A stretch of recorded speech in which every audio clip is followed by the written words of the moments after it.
There's a saying that when you're writing a test or an exam, the moment you are holding the question paper, like the moment they hand out the question paper, when you receive the question paper, at that point, you actually have 100% of the question paper. Like you have 100% of the marks. You actually own the marks yourself. But then you're like, nah, I don't want 100 marks. I'm gonna subtract these marks to what I want. And then as you start writing, and then you subtract, and then you put your mark at 30%, and then you submit. And then when they mark the script, and then you get 30% because that's what you chose to have. But no, that's not what I believe. I believe anyone just has to prepare for their test or exams, which is the reason why we are here. This is simplified RSA, the guys who makes it looks easy. I am Mr. Maimani. And then going back to the story of a question paper, we all know that when you are holding a question paper like this, so it is the first question, second question, third question, whether it's mathematics, whether it's physics, whether it's any subject, it could be historical question paper. The moment you see question one, it gets to be easier than the second question, and then it starts to be harder, and then you go to the third one, and then those few last questions, we know that they are the distinction types of questions. Only people who are fully prepared gets to know how to answer the final ones. From the mid of the question paper going down, it starts to be like bigger weight for students in most cases. So now, looking at mathematics, we have a question. That question is on question one. Mind you, everyone is expected to kill question one. That question is on question one. The question is it's normally stated you must solve for x and y simultaneously. Students know how this thing should be done. They'll tell you I have to get equation one and equation two. Some they even say I'm gonna make my third equation, blah blah blah. But then now the moment they have to substitute, I don't know, maybe it's the ignorant of science or is I don't know, man. But then it gets to be like it seems like that confidence it fades away, such that the moment you start to get wrongs from question one, hey man, what's gonna happen on the last question? So now we're just gonna do two questions. I just want to show you how to approach the solving for x and y simultaneously. Even though students know already, but then I feel like it's better off demonstrated than what we see in the answer sheets in most cases when the markers I'm not part of the markers, but so here I've been asked to solve for x and y simultaneously if given this, right? Um, Before I solve this, I can see I can simplify this one further. Now, before I simplify this, I can identify that the most complicated equation is this equation, and then I'm going to call this my equation one. And the second one will be my equation two. But then before I call it equation two, I want to simplify it a bit so it can be easy to substitute it there. So if I take this to the other side, I will have, if I take two to the other side, I will have minus y is equals to 3 minus 2x because it's going to become a negative. But then since there's a negative here, to get rid of the negative, I may divide by negative throughout or multiply by negative throughout. But then I'll have y is equals to 2x minus 3. Therefore, I can call this my equation 2. And then now I can substitute equation 2 in equation 1 because it's the least complicated one. Now, when I substitute equation 2 in equation 1, where there's y, I will put this. So I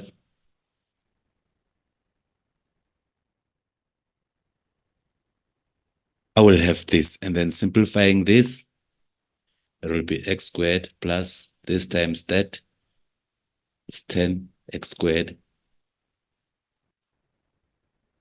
5x times minus 3 is going to be minus 15x. Therefore, plus here we have 2x minus 3 all squared. This is going to be 4x squared minus 12x plus 9. Therefore, I take this to the other side. It's going to be minus 15. This is equals to 0. Therefore, simplifying the bigger terms first. So we have x squared plus 10x squared is going to be 11x squared plus 4x squared is going to be 15x squared. So we have 15x squared. So here you just need to focus. You make sure you focus your terms, just arranging your terms in order. One little mistake, it makes the whole thing to be wrong. So now we have minus 15x minus 12x. Minus 15x minus 12x, the signs are the same. We add and we take that sign. So there's going to be minus 27x. Therefore, here we have 9 minus 15. 9 minus 15, it has to be minus 6. Therefore, this is equals to 0. I feel like from here we can factorize this to get the factors of this. To get 15 squared, it's going to be either 5 and 3 or 15 and 1, but we must consider 6 and we must consider also 27. So if I multiply 15x and x, this is going to give me 15x squared. Somehow I know that 2 and 3 is able to give me 6. We'll work out the sign now. Somehow 15 times 2, it's 30. But then 30 minus 3, we know it's going to be 27. So I'll say this one is going to be a negative number because it's a bigger one there, and then a positive here. Therefore, our values will be, or this is equals to 0. Therefore, our values will be x is equals to minus 3 over 15. Or x is equals to positive 2. But what is minus 3 over 15? This can be written as minus 1 over 5. Because as you can see, 3 goes once here, and then it goes 5 times there. So now meaning the value of x will be positive 2 and minus 1 over 3. And what about y?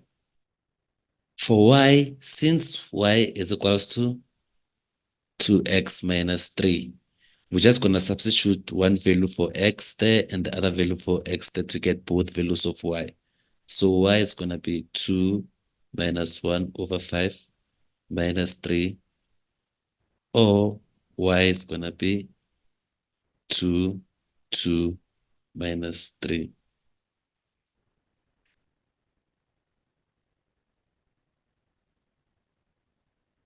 Therefore, y is going to be minus 2 over 5 minus 3, or y is going to be 4 minus 3. Therefore, y is going to be, if you simplify this, even if you use a calculator, you'll get minus 17 over 5, because it's going to be 5 times 15. 5 times 3 to be 15 there, plus 2. Or y is going to be 1. So when x is 2, y is 1. When x is minus 1 over 4, y is minus 17 over 5.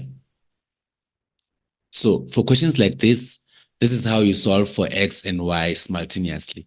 And I know that there is that confidence that a lot of students may feel like, okay, Sharp, this is nothing, until you give them that question paper and that's trying to figure it out, and then now to simplify those terms, mistakes of signs, mistakes of adding terms, and then the whole thing just becomes wrong to a point where you end up even giving up on finishing the question, move on to the next one, and then more problems and more problems and more problems, instead of just taking a chill and try to figure out how can it be done. Okay, not necessarily figuring it out at that moment, but then like practicing or preparing before that. But here's the thing. The question we've just done now is just the standard way of representing a question where you have to solve for x and y simultaneously, or two unknown variables simultaneously. Sometimes the very same question can be brought to you in the form of a weights problem, where it can come in the form of something like this. So if it comes like this, you have to be like also ready to can see how do you approach it. Now, the question reads as follows. A rectangular area is to be enclosed on three sides by a fence and an existing hedge, which forms the fourth side.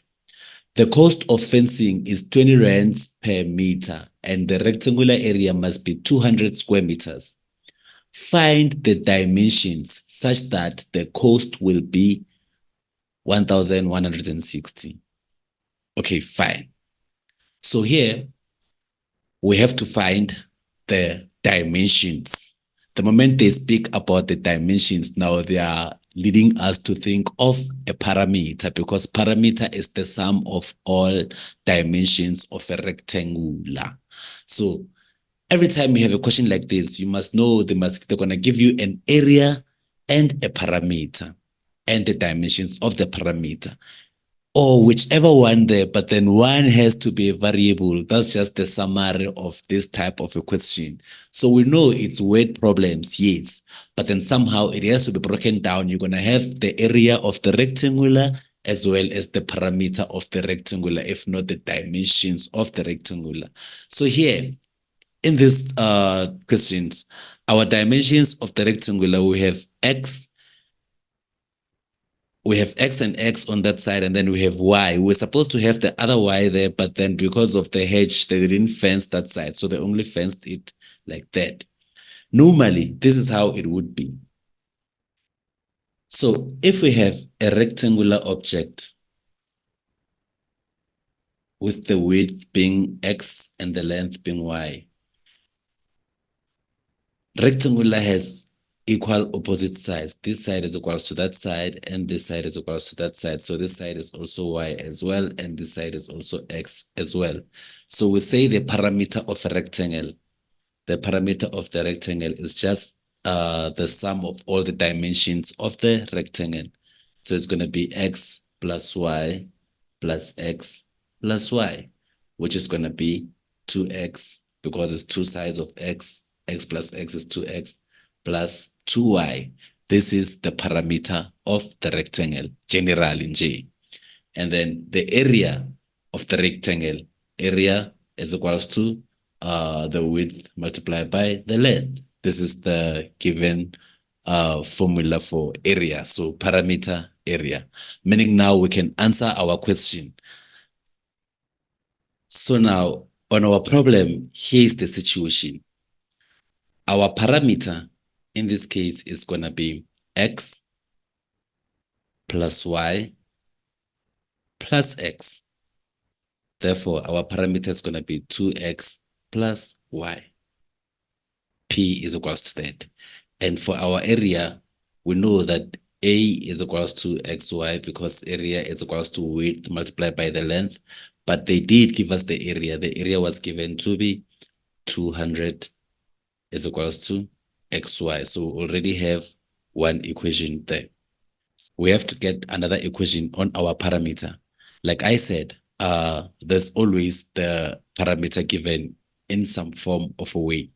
In this case, they've stated that here in this case, they've stated that 20 rand per meter is the cost of fencing. So to do the fencing here, it costs 20 rand per meter, meaning 20 rand is the amount of 1 meter. But the entire parameter, it should be multiplied by 20 rand to get the total cost. So 20 rand multiplied by the parameter should cost us, they want to know what is the parameter when we're going to pay, when it's going to cost us 1,160. But then we know that the parameter is actually, the parameter is actually 2X plus Y is equals to 1160. So 20 rand multiplied by the total dimensions should not cost us more than 1160. So it should cost us this. So that's when we're going to build our second equation, because we already have our first equation there. So multiplying by 20 throughout, I will get 40 x plus 20, y is equals to 1160. I think I can still simplify further here by dividing by 20 throughout. Therefore, it will be 2x plus y is equals to 58. Therefore, there goes my equation 2. So I have two equations now. So as much as it was given as a word problem, I managed to work it out and extract some sort of two equations. So now I have to solve my two equations simultaneously. I have to solve for x and y. And then let's do the thing. So we're just going to repack the equations. We have xy is equals to 200 as our first equation. And then we have 2x plus y is equals to 58 as our second equation. I can write the equation as y is equals to 200 over x. So this is my first equation. I can also represent it like that because I just put it in the simpler form. Therefore, now I will substitute 1 in 2. I will substitute this there. So where there's y, I'll put this there. So we're going to have 2x. So we're going to have 2x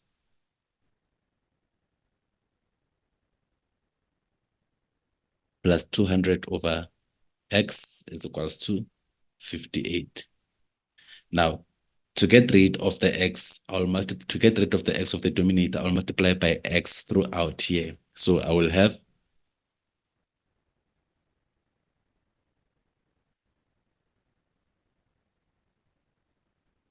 writing this in order, I'm just going to take this to the other side and then it's going to result in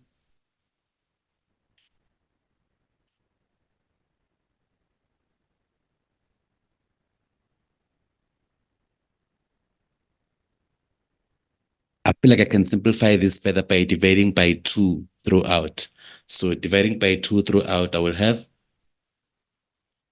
x squared minus 29x plus 100 is equals to 0.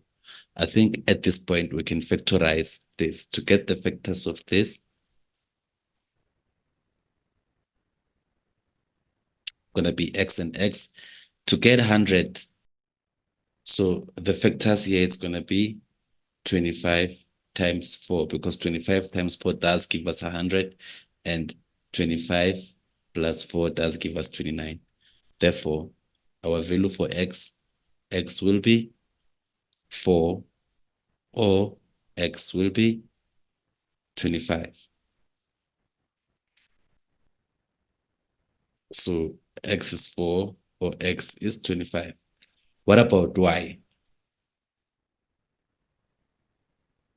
For equation 1, y is going to be 200 over 4, I put 4, or y is going to be 200 over 25. Therefore, y is going to be 200 divided by 4 gives us 200 divided by 4 gives us 50, and 200 divided by 25 gives us 8. So meaning when x is 4, y is 50. And when x is 25, y is 8.